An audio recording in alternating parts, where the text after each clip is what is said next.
FSU routs Clemson in ACC's first top 5 clash in 8 years. Clemson, ACCSportsNetwork.com. It was the showcase game the Atlantic Coast Conference had been yearning for. It was completely one-sided. Star freshman Jameis Winston's Heisman hopes just skyrocketed.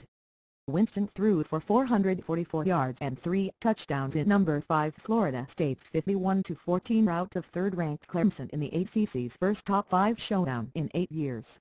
Winston was 22 of 30 for passing and added a rushing score for the Seminoles 6-0, 4-0 ACC or 6-0 for the first time since 1999 when FSU last won it all. "I'm very proud of him. The guy is a competitor. He steps up in the moment, but we played well around him," FSU head coach Jimbo Fisher said. The 6'4" Winston has 20 passing touchdowns this season to go with just 3 interceptions. The Seminoles broke the 5-game skid in Death Valley and handed the fourth-year head coach Fisher his biggest win since taking over for Bobby Bolton, who led the 1999 Bulls squad. Rashad Green caught 8 passes for 146 yards and 2 touchdowns. Nick O'Leary hauled in 5 receptions for 161 yards and Devonta Freeman ran for 84 yards and a touchdown in the triumph. Cornerback and All-American candidate LaMarcus Joyner had an interception and 2 forced fumbles. T.J. Boyd completed 17 of 37 throws for 156 yards and a touchdown to go with 2 interceptions for Clemson 6-1, 4-1. The top 5 tilt was the 4th in ACC football history and first for the conference since 2005, when number 5 Miami down third-ranked Virginia Tech 27-7. It didn't take long for the hostile Death Valley faithful to become deathly quiet. Telvin Smith stripped Clemson tight end Stanton Secker on the first offensive play of the game following a 9-yard gain.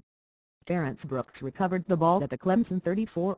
On the third play of Florida State's first touch, Winston lofted a perfectly thrown ball to the 6'5" Kelvin Benjamin, who climbed the ladder to make the back shoulder catch for the game's first score less than 2 minutes in. Following the Tigers' punt, Winston led the Seminoles on an elongated 16-play, 77-yard trip that took 7:39 off the clock. Roberto Aguayo capped the drive with a 28-yard field goal. It didn't take much longer for the FSU defense to make another play. Joyner came unblocked on a blitz and stripped Zach Boyd on Clemson's ensuing possession. Mario Edwards scooped up the ball and rumbled 37 yards for the score and a shocking 17-0 Seminoles advantage with 3:07 left in the first. "We fumbled in the beginning, had a busted play, fumbled again and before you know it, it's 17-0. When you spot a team that could 17 points, it's a huge uphill challenge," Clemson head coach DeBo Swinney said. Boyd flipped a 3-yard score to Sammy Watkins later in the frame to get the Tigers on the board. Winston was intercepted by Bashaw Breeland on FSU's next touch to give Clemson the ball at the Seminoles' 42, but the Tigers did nothing with a prime field position and punted. Right as the stadium began to get loud again, Green did his best to hush them. Green hauled in a hitch route and eluded Darius Robinson before scampering 72 yards down the right sideline for the score and a 24-7 FSU lead midway through the second. Joyner's interception of Boyd on the Tigers' ensuing sequence led to Aguayo's 24-yard field goal as the first half expired to give the Seminoles a 27-7 margin heading into the break.